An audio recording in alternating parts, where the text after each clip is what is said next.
Ecologia em Ação, mais uma vez tratando de temas locais, regionais, municipais.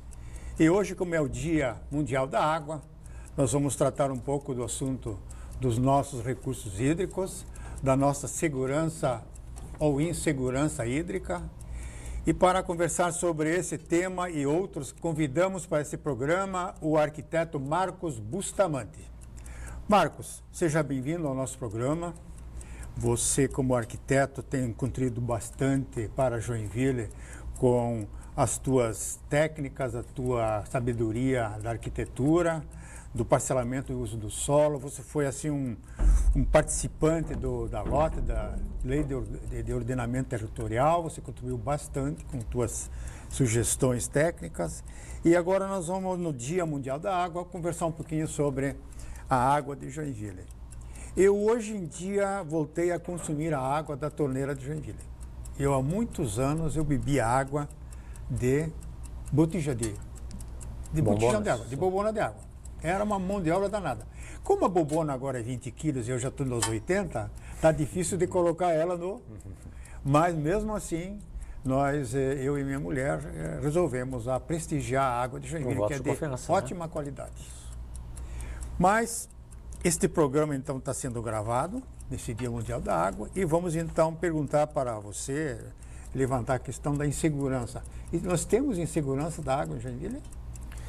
Creio que não, viu, Gert? Não há motivo para essa preocupação num primeiro momento. Se a gente considera o município é um manancial nato, a área imensa que tem na Serra, né? Isso é muito positivo. Embora seria bom saber quem cuida disso, né? Porque o cuidado desse manancial é fundamental para ter essa longevidade dessa segurança que você cita, né? E o que você me diz? O proprietário público ou proprietário particular para cuidar desse ecossistema, dessa proteção de florestas? Qual seria o melhor proprietário desse território? Eu diria o que cuidar melhor. O que cuidar melhor, né? Para mim não importa se vai ser o privado ou se vai ser o público. Por exemplo, em Joinville a gente sabe que quase todo o manancial está na mão de proprietário particular. Se ele está cuidando bem, isso é bom. Como isso vai se dar no futuro, do meu ponto de vista, tem que ter umas garantias de que é para uso público e não como propriedade privada. Está dentro da propriedade privada, mas é um manancial para uso público. Isso é uma questão para ser conversada. É a função ecológica e social do imóvel, justamente, né? A função da propriedade, né? Agora, por exemplo, em outros lugares, por exemplo, Curitiba aqui, que é sempre a referência para Joinville, mais de 90% dos mananciais estão na mão do poder público. E a responsabilidade desse cuidado é do poder público. Então, isso do lado da comunidade é uma garantia, mas precisa contar com a responsabilidade e o bom cuidado do manancial, né? Bom, o nosso manancial está dentro da APA, né? A área de proteção ambiental, né? Quase 50% do território de Joinville é composto pelos imóveis particulares e até do poder público dentro da APA. E essa APA parece que ainda não foi regulamentada, mas seria um excelente instrumento para disciplinar o uso do solo. Sem dúvida nenhuma. Isso. Ela foi constituída com esse sentido, né? Foi. O sentido de área de proteção ambiental é justamente para que preserve a característica natural fundamental dessa área, né? E todos os bens que ela propicia. Joinville tem uma companhia municipal de águas e esgoto. Água Joinville. Água de Joinville, a CAGE. E ela é composta principalmente por joinvilenses na sua diretoria e seu quadro funcional. E você tem noção, tem alguma informação de quais são os projetos que a CAGE está promovendo, patrocinando para preservar os recursos hídricos do município de Joinville? Tem uma preocupação com o cuidado com as bacias hidrográficas, né? Isso é particularmente no trato da área urbana, não justamente com o abastecimento, mas com o trato do que lidar com a água, né? Tanto do abastecimento quanto com o esgotamento. E essa parte do esgotamento é um cuidado muito necessário. A gente tem redes implantadas que não estão conectadas, a gente tem ainda uma deficiência no tratamento muito séria. Essa deficiência do tratamento ela é muito evidente no resultado do saneamento, quando a gente vê os nossos rios carregados de matéria orgânica gerada por essa poluição humana, né? Você teria, assim, como arquiteto, paisagista, urbanista, alguma sugestão para o município sobre a questão das medidas preventivas para a gente preservar as matas, para que elas continuem prestando serviços ambientais para a população de Joinville? Tem uma questão, sim, que é bem importante. Por exemplo, no meu terreno, eu tenho uma propriedade na área urbana e eu gosto de ter as árvores, porque as árvores me dão tudo de bom que elas propiciam, inclusive os pássaros e tudo. Mas veja, isso é uma coisa que eu zelo e porque eu vi aqui nessa cidade quando eu cheguei há 30 anos atrás. E eu acho que isso é muito bom. Quando eu cheguei aqui, tinham hortas, tinham pomares nos terrenos, as pessoas cuidavam disso com carinho, uma coisa cotidiana, fazia parte do dia a dia esse cuidado desse microambiente. Eu acho que isso se perdeu devagarinho e as pessoas mais novas hoje nem identificam, não percebem isso. Talvez um trabalho de combinação da gestão pública com a comunidade pudesse resgatar isso, porque isso está na raiz dessa cidade. Essa colônia cresceu assim e foi aos poucos sufocando essa prática. Talvez a minha recomendação fosse essa. Eu recomendo aos meus funcionários, você tem um terreno, bota um pezinho de mamão lá, planta uma bananeira, cultiva uma erva, faz uma hortazinha, né? É o mínimo que podia ter. E essa prática está completamente apagada. Os jovens não fazem, os pais dos jovens não fazem. Então, é uma pena. Isso podia ser resgatado. Nessa cidade é bem possível. Como nós temos água de filete e não de represa, o perigo de uma insegurança hídrica é muito grande. Nós já tivemos anos de estiagem em Joinville, onde o rio Cubatão chegou a ter o mínimo de 4 metros cúbicos por segundo, que é o dobro do que a cidade consome hoje. Como é um filete, como nós não aprovamos a usina do Cubatão, que seria um reservatório de segurança para Joinville, então o que resta? Resta a preservação das matas ciliares, a preservação das áreas de preservação permanente, como a própria palavra diz, né? Mas deveria ter um incentivo para aquele proprietário que preserva a mata, que não tem lucro nenhum com a mata, mas ele gera água, ele é um produtor de água. É um estoque natural. Estoque natural, ele mantém a água corrente, mesmo que não chova, né? Mas existem muitos municípios no Brasil onde essa questão dos proprietários produtores de água serem remunerados por leis municipais. Então São Paulo está pagando para preservar as matas a 180 quilômetros da cidade, onde começam os mananciais de São Paulo. E o indivíduo ganha por hectare algo como 4, 5 mil reais por ano. Uma situação extrema, né? Extrema. Mas Joinville poderia começar, penso eu, né? E ter projetos, e também a Secretaria de Meio Ambiente também poderia começar a trabalhar esse tipo de projeto com a comunidade, forma de estímulo, né? Talvez, não sei se propriamente com remuneração monetária, né? Mas deve ter alguma forma de benefício que estimule a isso, né? A essa preservação, essa reserva, estimular isso, porque isso demanda um trabalho, né? Tem um cuidado também. Ah, sim. O proprietário não está lá só e aquilo está... Não, tem um custo. É claro, tem custo. Tem custo, né? Tem custo, então, eu não diria só compensar o custo, mas também ter lucro. Porque se o agricultor que cria gado leiteiro tem lucro com a exploração leiteira, se o que planta arroz tem lucro com a produção do arroz usando a água, se o outro que planta verdura tem lucro com as suas verduras, por que o cara que planta a floresta, mantém a floresta, que presta serviço para a comunidade não pode ter lucro? Nesse raciocínio. Então, quando nós vivemos num país capitalista. É isso. Quando você considera que está tudo regido pelo capital e que tem essa movimentação, e tem despesas e tem receitas, tem que ter uma compensação. Eu concordo contigo. Ok, nós estamos aí quase no final do programa. Eu gostaria assim que você sobre esse tema da água, o Dia da Água, eu não sei se Joinville hoje a imprensa destinou um espaço sobre o Dia da Água. Em outros anos a notícia tinha um encarte especial, o encarte da água, né? Nós criamos lá no jornal A Notícia há alguns anos atrás, os 6 encartes anuais. Era água, meio ambiente, dia do solo, etc. E no dia da água nós tínhamos um encarte no jornal de mais ou menos 30 páginas. Então, os empresários que são ligados na questão da sustentabilidade, eles investiam uma certa quantia nesse encarte que dava lucro para o jornal. E isso nos últimos anos começou a desaparecer, esses encartes especiais, né? Mas nós temos um jornal aqui, junto no Grupo Irineu, que é o Jornal da Cidade, que está em franca expansão, está quase que entrando já no lugar de a notícia é diária, o nosso é semanal, mas o passo seguinte é aumentar os dias de edição e nós vamos provavelmente, com o apoio da diretoria do grupo, inserir também encartes ecológicos nesse jornal, porque o joinvilense gosta muito de temas ligados ao meio ambiente e ecologia. Que bom, né? É muito bom. O que você teria para complementar sobre o Dia da Água ainda? Água é aquela coisa, não é só a campanha do cuidado, do bom uso, né? Perceber que ela é fundamental e que a gente tem um trato de respeito, né? Você como arquiteto, onde é que você coloca a água em benefício do cidadão, nos teus projetos de arquitetura? Não, veja, eu até já fiz curso de reaproveitamento de uso das águas, né? De todas as classificações das águas.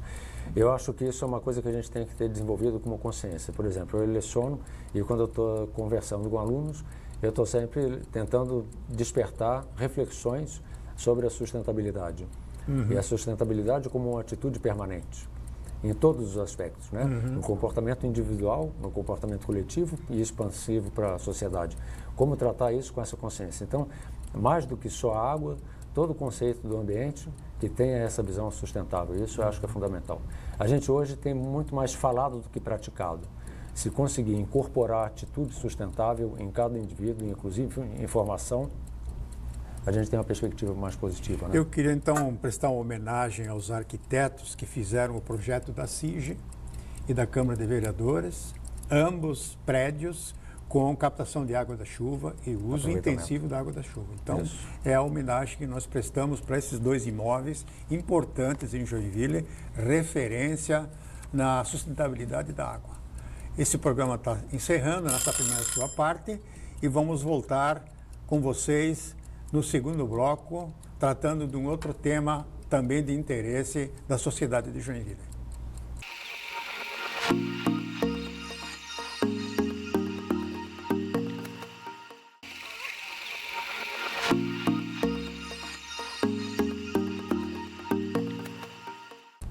Estamos retornando com Ecologia em Ação, na presença do arquiteto Marcos Bustamante, ele que é um empreendedor em Joinville, na área de urbanismo, e é um voluntário que tem trabalhado bastante em benefício de todos os cidadãos da cidade. O tema agora diz respeito a algo que está sendo encaminhado para aprovação e discussão na Câmara de Vereadores de Joinville. É o projeto Vale Verde.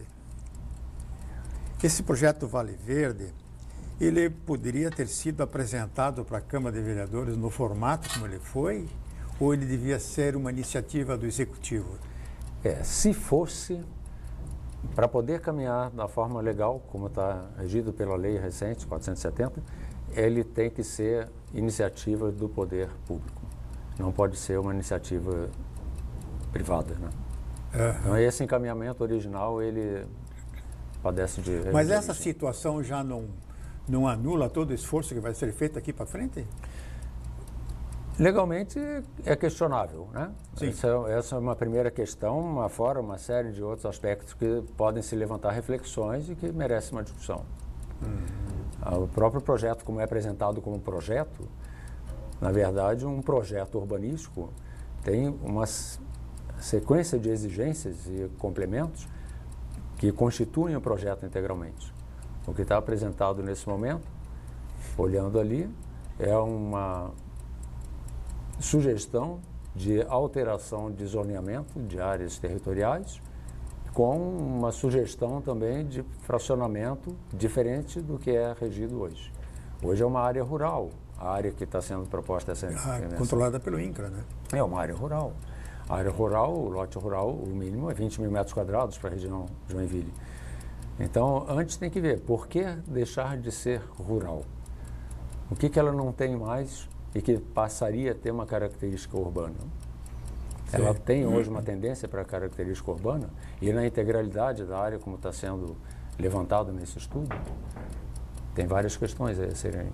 É porque nós estamos falando aqui numa área que corresponde a 4,4% do território municipal, né? É uma área grande. É grande, inclusive considerando que a área municipal, mais da metade dela é área de encosta, é área de mata, é área rural. Preservação permanente. É, preservação permanente.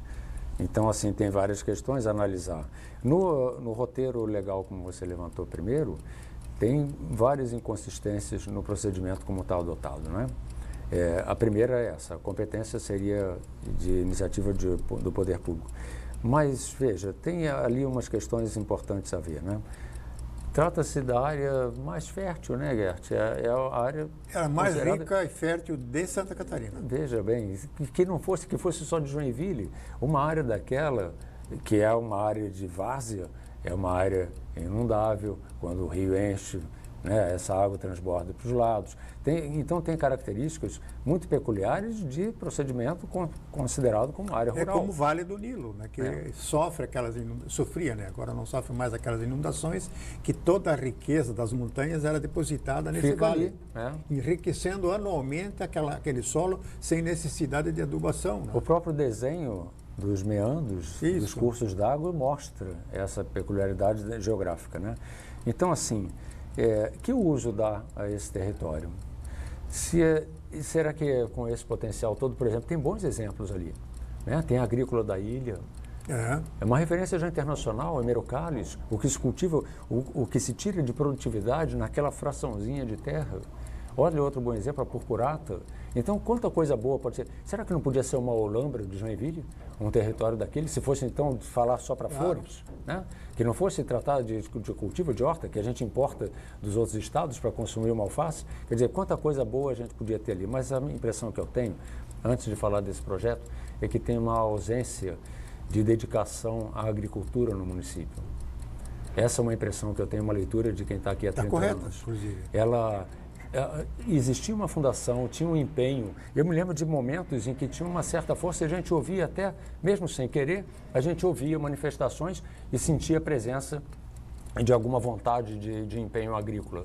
Faz tempo que eu não vejo isso em Joinville. Pelo contrário, eu só escuto falar em ocupação, em urbanização, em mais ocupação, em venda, em mercantilização do território. E quando a gente sabe que a gente está num sistema capitalista e que o capital determina o rumo das coisas, e você tem a ausência de uma atitude que seria determinante para assegurar essas qualidades, é claro que o mercado toma conta. Então, a impressão que eu tenho é que ali nessa região, ela está sujeita a esse tipo de pressão. Então, não é um projeto urbanístico. Eu entendo do que é um projeto urbanístico, sei a legislação diz tudo que tem que ter, e ali não está contemplado assim. Ali está um canto da sereia, está sendo apresentado, até o nome tem um .eco.br, como se fosse uma coisa.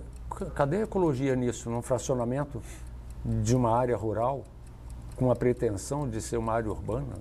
Lotes de 46 por 108 metros. Numa área rural?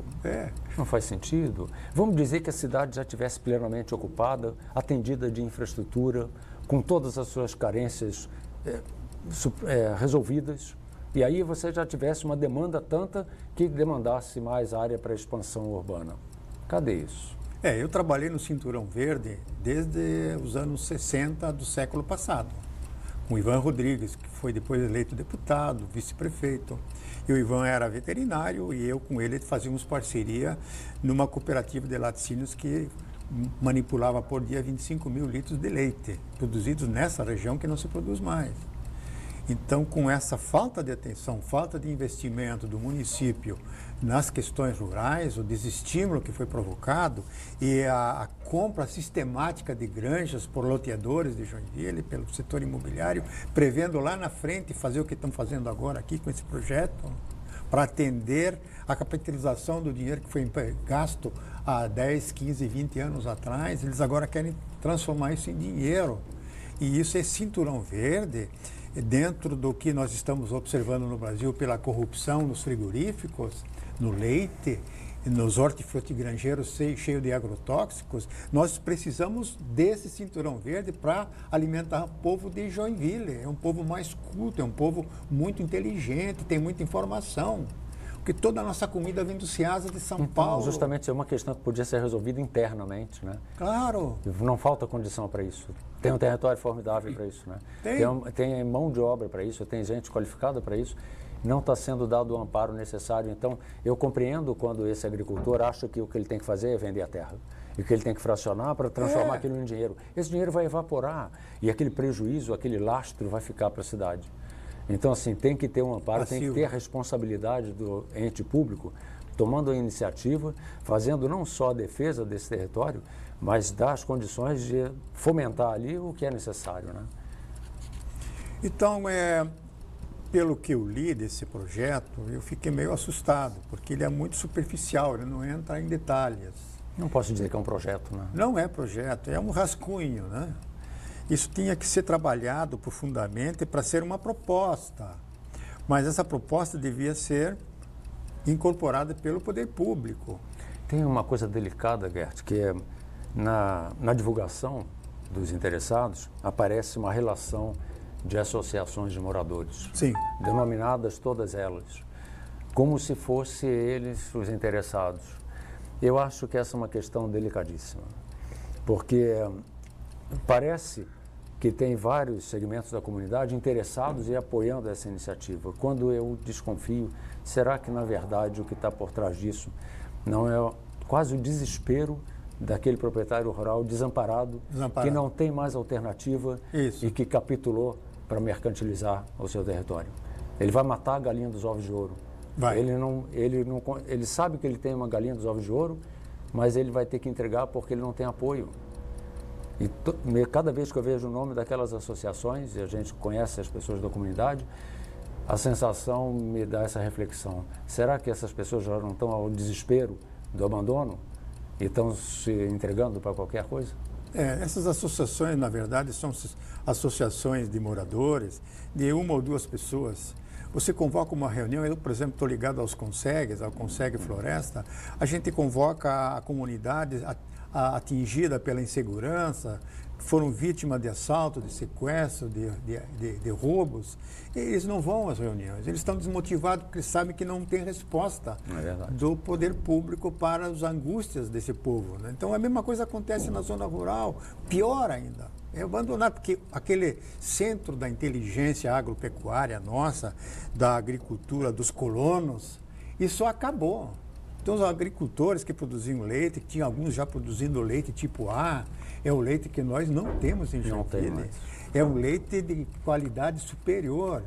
E com essa corrupção hoje, nos laticínios, nos frigoríficos, nós poderíamos reverter a saúde de Joinville tendo um cinturão verde produzindo isso. Eu sou, por exemplo, um pesquisador da pitaia, que é uma cactácea mexicana, que teve agora uma produção na minha casa. Um pé me deu quase que 50 frutos, um pé, pitaias com quase 1 quilo. Então, 1 hectare de pitaia por ano, ele dá ao produtor rural uma renda em torno de uns 6 mil reais, 1 hectare, 6, 7 mil reais. Então, é uma agricultura intensa, fruticultura intensa. Bem possível, né? Bem possível que uma pequena área de alguns hectares você tem a tua independência econômica naquela fração, e é isso que é o nosso cinturão verde. Mas isso só funciona se tiver um sistema, né? É muito mais difícil funcionar individualmente. Funciona num sistema. E isso tem que ser o gestor público fazendo o fomento, né? Articulando. Você veja que nós não temos aqui em Joinville o apoio para os horticultores de Campo Alegre. Isso. Eles estão trazendo para Joinville a produção, mas a prefeitura ainda não abriu espaço para eles colocar a produção nos bairros da cidade, rotativamente. Montar o esquema toda semana onde serão as feiras dos horticultores de Campo Alegre. Que Campo Alegre, ela produz verdura no verão. Em Joinville só produz verdura no inverno. São 2 climas distintos. Olha. Então, nós deveríamos dar um tratamento especial para essa gente, para que eles pudessem realmente ter um conforto, sem constrangimento algum, se sentirem felizes em poder alimentar com qualidade boa, com Sim, é um reconhecimento. bons alimentos. É um ter reconhecimento. É isso. Mas o poder público não está interessado nisso. Infelizmente, a gente tem notado isso das autoridades nossas, eles viram as costas para esse tipo de tema. Por quê, né? Não sei porquê, né? Essa indagação tem que ser levantada, investigada mais a fundo para ver se consegue reverter. Eu tenho até me manifestado de que a gente até poderia pôr aqui uma verdura fraca, né? Em vez de carne fraca, né? Colocar uma verdura fraca. Para descobrir alguma coisa. E algumas fraquezas que o Ministério Público bem nos poderia ajudar, né? Mas o programa, então, encerrou, Bustamante. Agradeço bastante a tua participação. Eu gostaria que você participasse futuramente de outros programas com temas específicos da tua área, por exemplo, porque é um programa de educação ambiental, é um programa de cidadania. Nós queremos que o nosso telespectador, por assinatura, ele tenha melhor informação para tomar decisões corretas, não só para ele, mas também para os filhos, para os netos que estão chegando. Como encaminhar um neto para a universidade, visando o mercado de trabalho local. Tá? As alternativas que existem, nada de agrotóxico, nada de consciência da sustentabilidade, né? Da sustentabilidade, não só no discurso, como é feito no dia a dia. Como nas associações de Joinville é feito o discurso, você fica maravilhado, mas na realidade de título escrito não acontece por aí, nada. Né? Mas não tem atitude. Não tem atitude. Então, Bustamante, mais uma vez agradecido e até um próximo programa, telespectadores de Ecologia em Ação.